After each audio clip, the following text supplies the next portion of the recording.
Today is Thursday, June 6th, and I'm just wondering what all the research shows about the Mavericks and Celtics NBA Finals that starts tonight. And now, a word from our title sponsor. Are all financial advisors fiduciaries? Fewer than you think. Not knowing could reduce your lifestyle. Hi, I'm Mitch Kramer, founder and CEO of Fluent Financial. A fiduciary is a regulatory term to reduce conflicts of interest in wealth management. A fiduciary always works in your best interest. A non-fiduciary advisor might put their compensation or company ahead of yours. At Fluent Financial, we are certified financial planners acting as fiduciary advisors. To learn more, go to fluentfinancial.com or Fluent Financial's YouTube channel. There's been a significant development in your laundry room. Laundry detergent sheets, not dryer sheets, but the same concept. Paper thin, remarkably efficient. Just toss one into your load of clothes and voila! Sparkling clean and smelling great. And as a plus, they're hypoallergenic for those with sensitive skin. Jugs of detergent.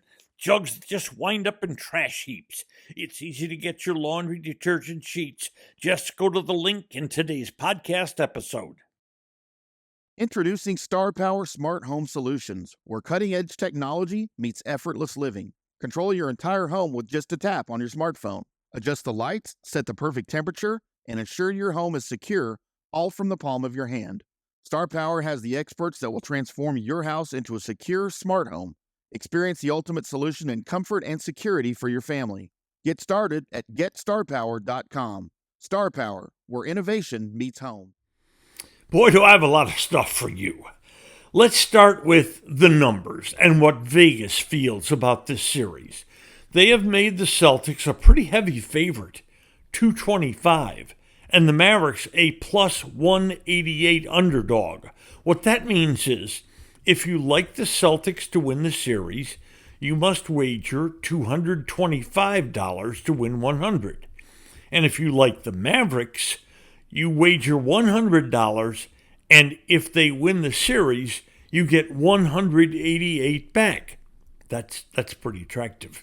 In Game 1, Boston has been made a 6.5-point favorite over Dallas, meaning that when the games switch to Dallas and the home floor advantage switches, the games in Dallas will be rated right about even. Next, let's go to streaks. And these two teams are streaking. Let's take the Mavericks first. Throw out the last two games of the regular season when they rested everybody and lost those games. Leading up to those two games, the Mavericks were on a 16-2 run. And in the playoffs, they're on a 12-5 run, having beaten the Clippers 4-2, Oklahoma City 4-2, and Minnesota 4-1. So, that streak in total, Dallas 28 wins and 7 losses. Yow! Can you believe Boston's just a bit better? Boston finished the regular season on a 16-4 run. And in the playoffs, they beat Miami 4-1, Cleveland 4-1, and Indiana a sweep of the 4 games. So the Celtics, remember the Mavericks were 28-7. The Celtics are 28-6 on their run. Good grief. Okay, let's talk history for a minute. Whoa. The Celtics have 17 NBA titles. Can you believe that over the course of the NBA, Boston has won 44% of the titles in this league? Yeah, that's incredible. Now, if they win this, it'll be number 18, but it'll be their first since 2008. Remember, a lot of those Celtics wins came in the great Celtics teams of the 60s. Dallas, meanwhile, is only the 6th team in NBA playoff history to be seeded 5th or lower and reach the finals. Okay, let's now go to numbers. Okay, I'm about to scare you, Maverick fans. Scares me, by the way, looking at these numbers. Boston is the best offensive team in the NBA. Yikes. They also have the lowest turnover percentage in the NBA. Yikes. And they put the opponent on the free throw line less than any other team in the NBA. Good grief. And finally, for the season, they're the number one rim protecting team in the NBA. Okay, Dallas, if you take that out, Dallas Mavericks in the second half of the season only, they were the best rim protecting team in the second half once they got Gafford and Washington in trades. And Dallas can shoot the three. They're number 3 in the NBA in threes made per game. Alas, Boston is number 1. Jeez. Boston has the statistical advantage because the Mavericks, quite honestly, didn't kick it in gear until the start of that winning streak, February 7th. Okay, next, let's go to the regular season. In fact, let's go to the last 2 regular seasons. Dallas has met Boston 4 times. Boston has won all 4 games, and all by 9 points or more. Gee. Let's go to the Celtics core players. Boston has, now that Kristaps Porzingis is healthy, Boston has a 6-man core.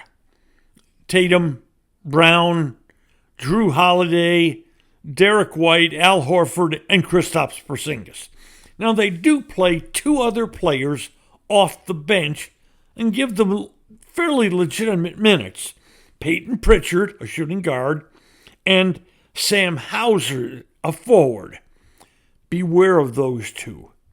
They can each really shoot the three-pointer.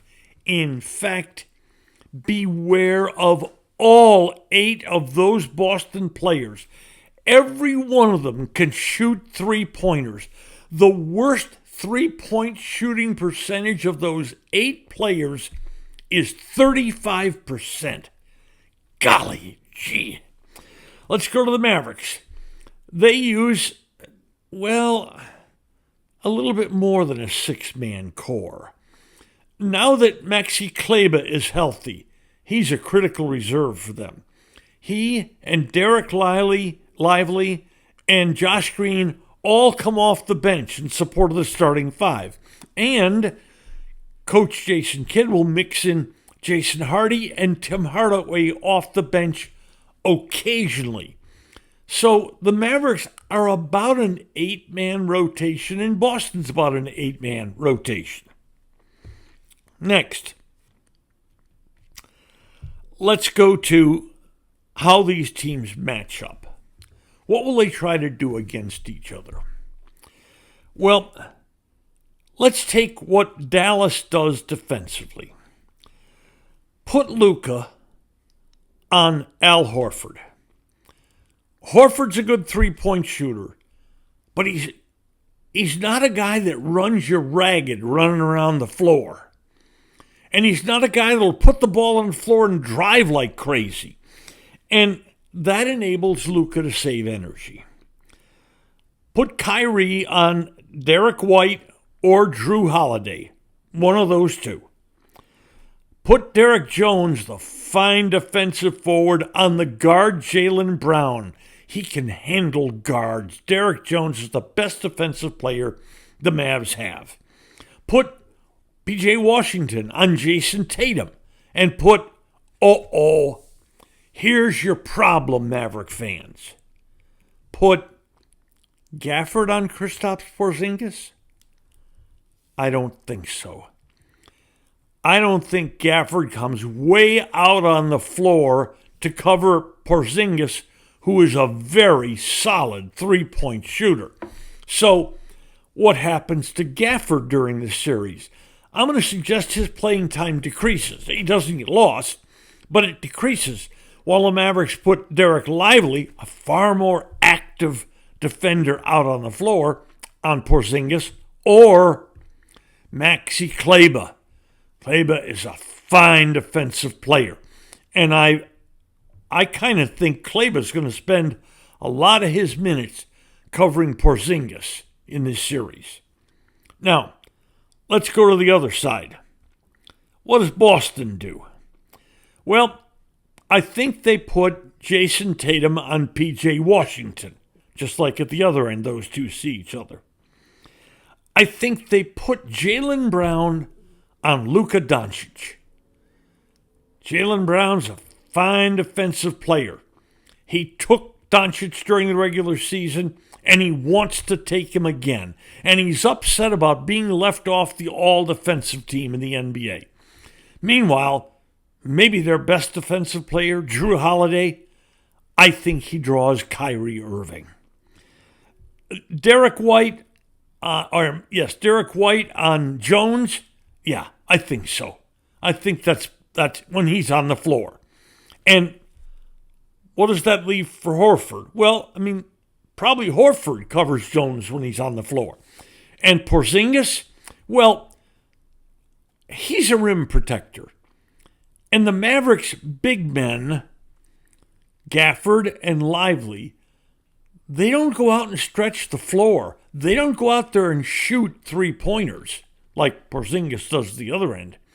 So Porzingis will protect the rim and cover one of those two. But in the chess match, this is where Kleber comes in again. If Kleber goes into the game and plays center, which he draws a lot, then Porzingis has got to respect him, because Kleber can shoot the three. Finally, as we teased yesterday, what do the Celtics do about Luka, who's playing better than anybody in the world right now? I've got some thoughts on what the Celtics' approach to defending Luka will be. First, it takes a village. Remember that old saying? Everybody on Boston's got to contribute here. There are going to be switches. There are going to be change-ups. I think Boston's going to throw everything they can at him. Brown on him, Holiday on him, Tatum on him. I think Luka will see a whole variety of people covering him and doubling him. And that leads to my second one. Give Luka an incredible number of different looks. Is that going to be successful? Maybe not. But maybe you're going to force Luka to be just a little less effective than usual. And that's all you're looking for. Some edge like that. Next, make him uncomfortable. Make him try to find who's coming at him defensively. Luka is terrific at breaking down defenses. But if he has to check almost every trip down the floor, what different combinations or what different person is trying to cover him, you want to get Luka just slightly into his discomfort zone. Next, don't panic. You're going to give up a lot of points and a lot of good plays to Luka Doncic. This is not a guy you can say, well, we're just going to stuff him in our pocket. No. Luka's a wonderful player. What you're trying to do is take him down just a notch. Next, try anything you can against Luka offensively to try to wear him down. Find him on the floor. Make him switch. Make him follow different players. Tire him out. I know this hasn't worked during the regular season because Luka's in better shape.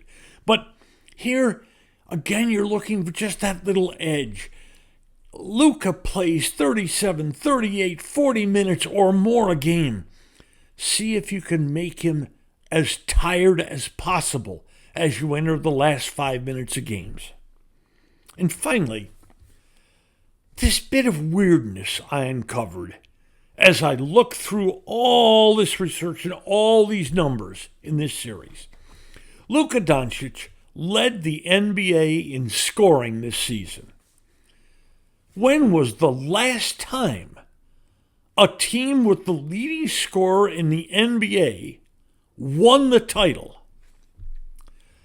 Well, that would be 23 years ago when Shaquille O'Neal was the leading scorer in the league and on the championship team.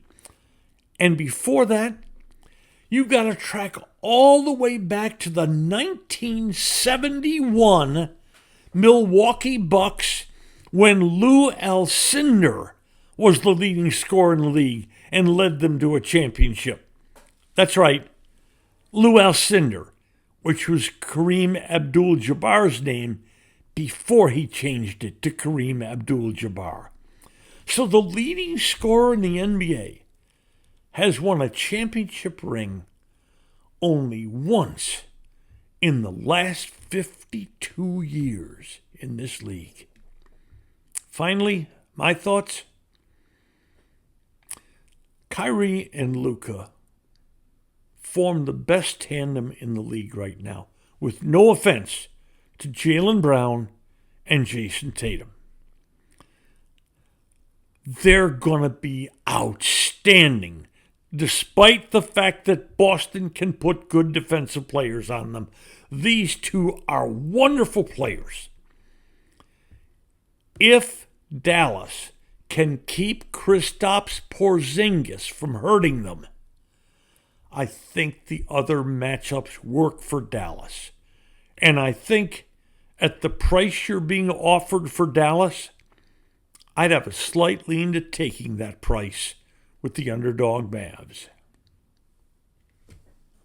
Today's episode brought to you by Fluent Financial, Retire Sooner, Better Lifestyle, and by Star Power, Love Where You Live. Just Wondering is a production of DSP Media for FanStream Sports. You can find Norm's show along with other great programming at fanstreamsports.com. Thank you for listening to today's episode. If you enjoyed it, hit follow. And every weekday, a fresh new episode of Just Wondering will be delivered right to you.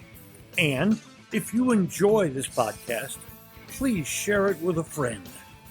Finally, should you have questions or comments, please share them with us by going to X and our address at Norm's Clubhouse.